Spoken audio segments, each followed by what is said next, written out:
Please. I want to make one thing clear.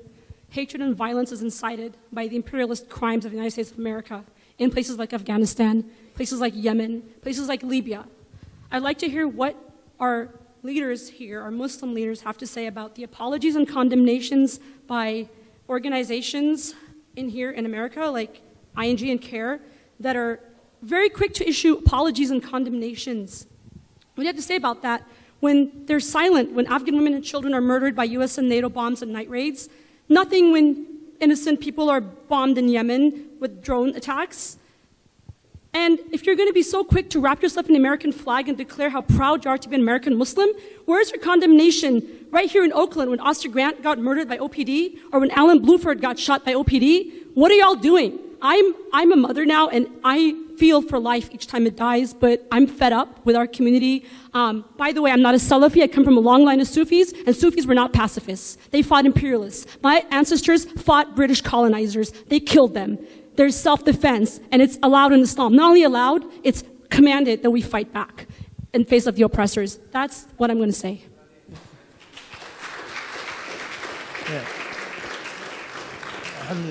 I think, I don't think anyone here would. I personally, I said on the podium, I'm not going to apologize for a dead American. I'm going to express my condolences, but I cannot neglect extending condolences to those dead Afghanis. This is just basic humanity. One life is equal to any other life, but I think it's very important for us as Muslims to realize that you can get angry and lash out and say, to hell with the consequences. Or you can systematically strengthen yourself and build power so that one day you can have an effective voice.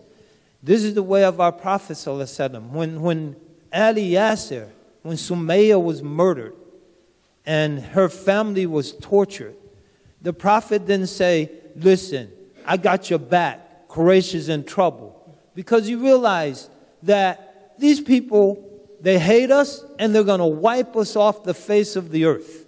So he said, what did he say? Sabran Ali Yasser inna maw'idukum al-jannah. Just be patient, Ali Yasser. In your suffering, your final resting place will be paradise. So as Muslims, we can pretend that we have power and that the Sunnah, the prophetic traditions related to the weak don't apply to us. But you have some people in this country who are one election from getting into power that feel it is a viable strategic option to drop nuclear bombs on Muslim populations, and we don't possess a single deterrent.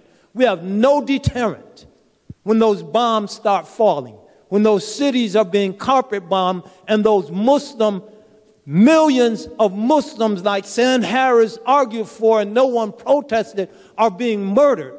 So it's one thing to have anger in your heart, and it's one thing to have responsibility in your conscience. And as Muslims, we have to balance between anger and outrage and moral responsibility. And if we don't, we're not going to build any power. We're going to be getting mad and getting mad last year and 10 years ago and 10 years from now, and absolutely nothing is going to change.